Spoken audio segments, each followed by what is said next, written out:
All right, my friends, thank you so much for joining me and taking some time to think and for a little self-examination. Today, I'm going to be talking about punctuality. This is about showing up in life. Not just showing up, but showing up on time. You know, when you're expected or when you promised. Are you one of these people who habitually or chronically run late for the meeting, for work, or on a date? Or perhaps it's for paying your bills? How well do you attend to these things? No doubt you probably understand the significance of being punctual, and you've probably grasped the consequence of tardiness, but how well are you coping with it? Have you made adjustments? Leave a comment down below and tell me, let me know where you stand on this. Now, I'm one of these people. I don't consider myself someone who shows up really early. I'm the kind of person who shows up right on time. Now that may or may not be good. I was raised by my father to always show up 15 minutes early for everything. That's just what he always taught us. And for a while, under his tutelage, under his care, that's what we did. But as I became an adult, I don't really do that. I typically just show up on time, but I'm rarely late. I don't consider myself someone who runs late for things, but I do work in an industry where I deal with this all the time. It's funny because I work in the utility industry, and when people don't pay their power bills or their water bills, guys like me, we show up. Okay, we give people a lot of time to pay. And when they don't, when they exceed that grace period, we arrive at the account, we turn them off, and they get very upset with us. Now, some people take personal responsibility. They'll say, it's my fault. That's quite refreshing. That's easier to work with. But you get a lot of people who throw a fit, they have a tantrum, they blame you, they can't understand why you're being so insensitive, when the only reason we're there is because they didn't show up. Okay? There's a trade-off to tardiness. And so I hope you can understand that. And in the slim chance that you don't grasp this already, let me share just a couple of quotes with you. And then we'll move on to how we can resolve this and make it work differently for us, because this is very counterintuitive. Even if you're the kind of person who doesn't have an issue with this, you might know somebody who does, and you're going to need to share this with them, because this could be really helpful. I know people who are so chronically late that if you want them to show up for dinner at 7, you need to tell them to be there by 5. Okay, and that's really bad. But that's the kind of people that we're talking about here. Not necessarily. That's a little extreme, but it's the truth. There are people that are just like that, and some individuals just care nothing about changing anything. But here's the reality. Here's how the world sees that. Just in case you haven't had any light shined on it, we're going to do that right now. Here is what John Frederick Boyce, a 19th century English classic scholar, once said. He said, "Strict punctuality is perhaps the cheapest virtue which can give force to an otherwise utterly insignificant character." In other words, even if you have nothing else going for you, if you show up on time, you can actually develop a good reputation for that, because people will know, I can count on you, I can count on him or her to be there.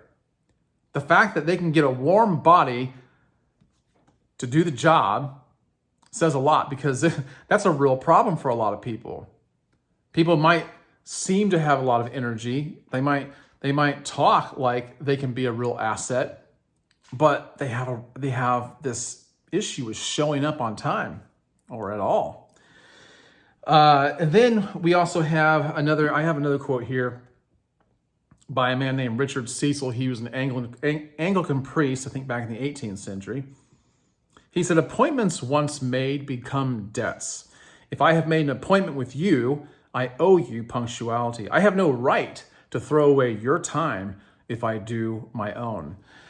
So what he's saying here is that it's a lack of respect for an individual if you have promised to be somewhere, you made an appointment with them, and you don't appear.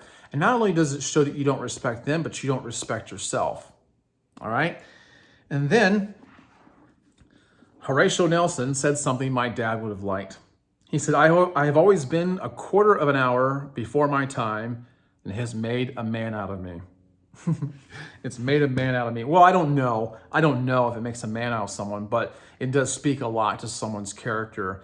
If they will be where they say they will be, when they say they will be there. Did I say that right? Okay. All right. So here's the problem, though. In our world, and in real life, here's the issue. We're getting our strings pulled on from every different direction, right? Right? I mean, there's a lot of responsibilities put on us, and sometimes there's just too much for us to meet the demand or to fulfill things to satisfaction for others. Okay, you might have gotten yourself in over your head. You might be over promising. Not that that is my answer to this problem here. It could be an answer, but I have recently come across an article on Inc.com. And I just think this is one way of dealing with things. I think this is going to help. Now, I'll leave a link for this down below in the description. You might want to click onto it so you can read it for yourself. It's written by a lady named Jennifer Stillman. Let me get to the top here. I'm sorry, her name is Jessica Stillman. All right, I apologize about that. Jessica Stillman. And the article says, never want to be late again? Stop rushing. Think you're only on time because you hurry? Actually, it's all that rushing that's making you late. That's just at the head of the article, okay? Let's go down a little bit further here. Here's how the article reads. Listen carefully. Does this sound familiar? For many years, the only way I knew to get from one place to another was to rush. I was chronically running late. In fact, I couldn't conceive of managing time in any other way. I usually would get to an appointment in the nick of time, but never without a rush. And how about this next observation? Does it also ring true for you? It's common to treat each other terribly when we're in a hurry. They might have a point there. Both quotes come from a blog post by Coach Linda Gabriel on happiness site Tiny Buddha. In-depth, thought-provoking, and generous, the piece tells the story of Gabriel's previous life as a chronically late working mother and is packed with details that many time-crunched business owners will identify with. The setup and problem may be all too familiar, but Gabriel's solution is far from expected. In fact, her eventual fix for her crazed schedule was simple, but utterly counterintuitive. She stopped rushing. Wait, what? How? If that's your reaction, the complete post is worth a read in full, but the essence of Gabriel's argument is that rushing and being late are two sides of the same coin. You can't have one without the other. When we are in rush mode, we believe we have to not be late in order to not rush. The truth is, if you stop rushing, you're far less likely to be late. If you're skeptical, Gabriel offers up her own life as an example and testifies that as soon as she vowed to stop hurrying everywhere, much to my astonishment, I started to be on time. All the time. If I ran into traffic and arrived late, I just relaxed into it. More often than not, the timing was perfect anyway. But if you find this too perfect to be believed, perhaps the best bet, she suggests, is simply try it for yourself. What's the worst that can happen after all? For those hard-charging types who are about as likely to embrace this Zen approach as they are to grow flippers and take to the sea, there is more practical advice available, which involves handicapping your time estimates and investing in some more clocks. But perhaps don't dismiss the wisdom of simply letting go of your stress and accepting whatever time you're actually going to arrive quite so quickly. It may seem counterintuitive at first, but it has strong backing from psychologists, doctors, and thousands of years of spiritual tradition.